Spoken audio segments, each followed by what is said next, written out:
جو ہمارا درس قرآن ہے وہ ہے سورۃ النساء کی آیت نمبر 36، 5واں پارہ سورۃ النساء آیت نمبر 36. یہاں سے آج ہمارا درس ہے. اس کا آغاز کرتے ہیں.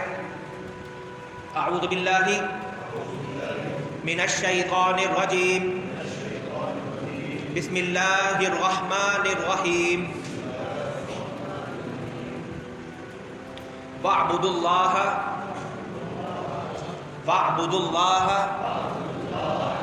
ولا تشركوا به شيئا وبالوالدين احسانا وبذي القربى واليتامى والمساكين والجار ذي القربى والجار الجنب والصاحب بالجنب وابن السبيل وما ملكت أيمانكم إن الله لا يحب من كان مختالا فخورا. گزشتہ آیات کے اندر جو ہماری درس قرآن کی پچھلی نشست تھی اس میں یہ بیان کیا گیا کہ خاندانی جو ایک اکائی ہے اسلامی معاشرے کی، نکاح کے ذریعے قائم ہوتی ہے، میاں بیوی کا رشتہ بنتا ہے. اس میں میاں اور بیوی کے کچھ حقوق ہوتے ہیں، کچھ فرائض ہوتے ہیں دونوں ایک دوسرے کے ساتھ. اس میں اگر کوئی خرابی پیدا ہو جائے، کس طرح سے خاندان کو بچانا ہے، خاندان کی اس اکائی کو ٹوٹنے نہیں دینا، کون کون سے مراحل استعمال کیے جا سکتے ہیں جن سے ہم اس جھگڑے کو، اس لڑائی کو جو میاں بیوی کے درمیان پیدا ہو جائے اس کو ختم کیا جا سکتا ہے. تو اللہ تبارک و تعالیٰ نے بڑا تفصیل کے ساتھ اس کا پورا پروسیس سمجھایا. اب اللہ تبارک و تعالیٰ اس آیت مبارکہ آیت نمبر 36 میں گویا یہ ارشاد فرما رہا ہے کہ صرف تمہارے ہی ایک دوسرے پر حقوق نہیں ہیں، یعنی میاں بیوی صرف تم ہی حقوق اور فرائض کے حامل نہیں ہو، بلکہ تمہاری کچھ حقوق و فرائض اللہ کی طرف بھی ہیں. تمہارے کچھ فرائض اور ذمہ داریاں اللہ کی طرف بھی ہیں، اور دوسرے کچھ ایسے افراد معاشرے کے اندر ہیں جن کی طرف تمہارے کچھ فرائض اور ذمہ داریاں نکلتی ہیں. ان کا بیان اللہ تعالیٰ نے اس آیت مبارکہ میں فرمایا. پہلے تو اللہ تعالیٰ نے یہ فرمایا کہ عبادت صرف اور صرف میری کرنی ہے، یعنی اللہ رب العزت کی عبادت کی جائے اور اللہ کے ساتھ کسی کو شریک نہ ٹھہرایا جائے. یہ مسلمان کی سب سے پہلی اور اولین ذمہ داری اور فریضہ، بنیادی عقیدہ.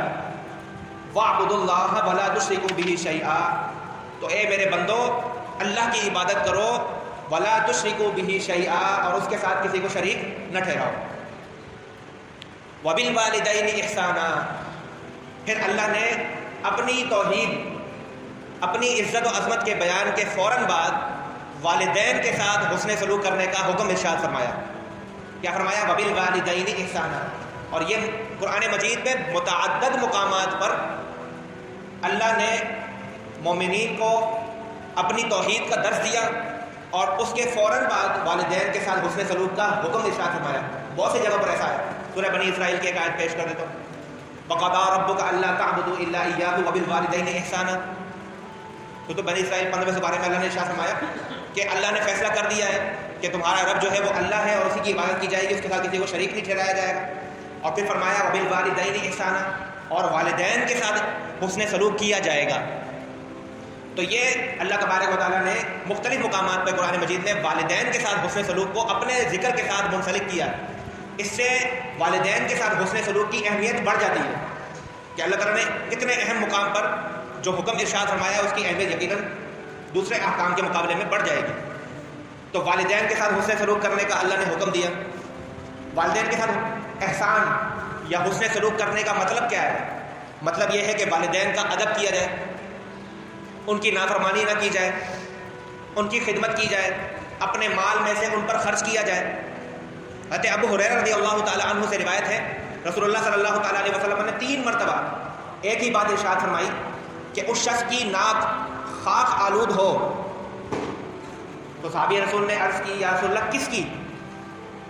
رسول اللہ صلی اللہ تعالیٰ علیہ وسلم نے فرمایا جس نے ماں باپ دونوں کو یا ان میں سے ایک کو بڑھاپے میں پایا ہو اور جنت میں داخل نہ ہوا، یعنی ان کی خدمت کر کے اپنے لیے جنت نہ حاصل کر سکا، ایسے شخص کی ناک خاک آلود ہو جائے. یہ محاورہ ہے، یعنی کہ وہ ناکام ہو گیا، وہ کامیابی حاصل نہیں کر سکا. جو شخص والدین کے ہوتے ہوئے، بوڑھے والدین کے ہوتے ہوئے ان کی خدمت کر کے اپنے لیے اللہ سے جنت حاصل نہ کر سکا. تو والدین کے ساتھ حسن سلوک کیا ہے؟ ان کی فرما برداری کرنا، ان کا ادب کرنا، ان کی ہر بات کو ماننا جو شریعت کے دائرے میں ہو، اور ان پر اپنے مال سے خرچ کرنا. پھر اللہ نے فرمایا وَبِذِي الْقُرْبَىٰ، والدین کے ساتھ حسن سلوک کا حکم دیا. پھر فرمایا کہ قرابت داروں کے ساتھ، رشتہ داروں کے ساتھ حسن سلوک کیا کرو. رشتہ داروں سے حسن سلوک سے کیا مراد ہے؟ صلہ رحمی کرنا اور قطع تعلقی سے بچنا. دو چیزیں ہیں، ایک ہے صلہ رحمی. صلہ رحمی یہ ہوتی ہے کہ جب رشتہ دار کسی خوشی میں ہو تو ان کی خوشی میں شریک ہونا، اور جب وہ کسی پریشانی میں ہو تو ان کی پریشانی میں ان کی مدد کرنا، ان کے دکھ سکھ میں ان کا ساتھ دینا. اور قطع تعلقی کیا ہے کہ ان سے تعلق توڑ لینا. صلہ رحمی کرنا واجب ہے، اور قطع تعلقی کرنا، رشتہ داروں کو بھلا دینا، فراموش کر دینا، یہ کیا ہے؟ یہ حرام ہے، گناہ کبیرہ ہے. حدیث مبارکہ سنیں، حضرت انس رضی اللہ تعالیٰ عنہ سے روایت ہے، نبی اکرم صلی اللہ تعالیٰ علیہ وسلم نے فرمایا کہ جسے یہ پسند ہو کہ اس کے رزق میں وسعت ہو اور اس کی عمر لمبی ہو، اسے چاہیے کہ اپنے رشتہ داروں کے ساتھ اچھا سلوک کرے. درازی عمر کا نسخہ، رزق میں وسعت کا نسخہ، اپنے رشتہ داروں کے ساتھ حسن سلوک کرنا، ان کی مشکلوں میں ان کے کام آنا، اگر غریب ہیں تو ان کی مالی امداد کرنا. آپ کے صدقہ، خیرات، زکوٰۃ، فطرانہ یا جو بھی مالی اخراجات آپ اللہ کے نام پر کرتے ہیں، ان کے سب سے اولین مصارف جو ہیں وہ آپ کے غریب رشتہ دار ہیں. اگر غریب رشتہ دار ہوں تو آپ کے لیے سب سے افضل یہ ہے کہ اپنی زکوٰۃ، اپنے صدقات، اپنے خطرات ان کو دیں بجائے اس کے کہ کسی دوسرے کو. اگر ہر شخص یہ طریقہ اختیار کرے تو اس کا پورا خاندان خوشحال ہو. خاندان کو چھوڑ کے دوسروں کو دینا یہ افضل نہیں ہے. دیں تو صحیح ہے، لیکن زیادہ بہتر اور زیادہ ثواب کس چیز میں ہے کہ اگر غریب اور فقیر رشتہ دار ہو تو اس کو اپنے مال سے دیا جائے. آگے فرمایا والیتامی، اور حسن سلوک کن کے ساتھ کرو؟ یتیموں کے ساتھ. یتیم کے ساتھ حسن سلوک یہ کرنا ہے کہ اگر کوئی یتیم آپ کی سرپرستی میں آ جائے تو ان کی پرورش کرنا، ان کے ساتھ نرمی سے پیش آنا. جس طرح اپنی اولاد کے ناز نخرے اٹھائے جاتے ہیں ویسے ہی یتیم کے ساتھ نرمی سے پیش آنا، اس کے سر پر دست شفقت پھیرنا. دست شفقت پھیرنے کے حوالے سے حدیث مبارکہ ہے کہ جو شخص یتیم پر محبت اور شفقت کرتے ہوئے اس کے سر پہ ہاتھ رکھتا ہے، اللہ تبارک و تعالیٰ جتنے اس کے بال ہوتے ہیں سر کے، اس کے برابر اس شخص کو نیکی عطا فرماتا ہے. اور بخاری کی حدیث مبارکہ ہے، نبی اکرم صلی اللہ تعالیٰ علیہ وسلم نے فرمایا کہ جو شخص یتیم کی کفالت کرے وہ شخص اور میں دونوں جنت میں اس طرح ہوں گے. آپ نے اپنی دونوں انگلیوں سے اشارہ فرمایا کہ جس طرح یہ دونوں انگلیاں انتہائی قریب ہیں، اس طرح سے یتیم کی کفالت کرنے والا جنت میں محمد رسول اللہ صلی اللہ تعالیٰ علیہ وسلم کے اتنے قریب ہوگا. اور پھر فرمایا والمساکین، اور مساکین کے ساتھ، غریبوں کے ساتھ، فقیروں کے ساتھ حسن سلوک کرو. مسکین سے حسن سلوک کرنا کیا ہے؟ فقیر سے، غریب شخص سے، کہ اس کی امداد کرنا. جب وہ سوال کرے تو اسے خالی ہاتھ نہ لوٹایا جائے. وَأَمَّا السَّائِلَ فَلَا تَنْهَرْ، اور جب کوئی سوال کرنے والا ہے حبیب آپ سے سوال کرے تو اسے جھڑکو نہیں، اسے جھڑکو نہیں. اگر نہیں ہے دینے کے لیے تو اسے اچھے الفاظ میں، اچھے انداز میں اس سے معافی مانگ لو. اللہ کے نام پہ کوئی سوال کرنے والا تمہارے آگے ہاتھ پھیلائے، جھڑکو نہیں یا منہ گندا نہ بناؤ، بلکہ اگر نہیں ہے دینے کے لیے کچھ تو اچھے انداز سے حسن سلوک کے ساتھ اس سے معافی مانگ لی جائے کہ بابا معاف کرو. اگر ہو تو اس کی امداد کریں. رسول اللہ صلی اللہ تعالیٰ علیہ وسلم نے فرمایا کہ بیواؤں اور مساکین کی امداد اور خبرگیری کرنے والا راہ خدا میں جہاد کرنے والے کی طرح ہوتا ہے. کتنا ثواب. اور پھر فرمایا والجار ذی القربى والجار الجنب، ہمسایوں کے ساتھ حسن سلوک کرنا. والجار ذی القربى، ایک قریب کے ہمسائے ہوتے ہیں اور ایک ہوتے ہیں دور کے ہمسائے. ایک قریب کا پڑوسی ہوتا ہے اور ایک دور کا پڑوسی ہوتا ہے. جار ذی القربہ سے مراد کیا ہے؟ جو قریب کے پڑوسی ہیں. والجار الجنوبی سے کیا مراد ہے؟ جو دور کے پڑوسی ہیں. جس کا گھر آپ کے گھر سے ملا ہوا ہو اس سے وہ قریب کا پڑوسی ہے.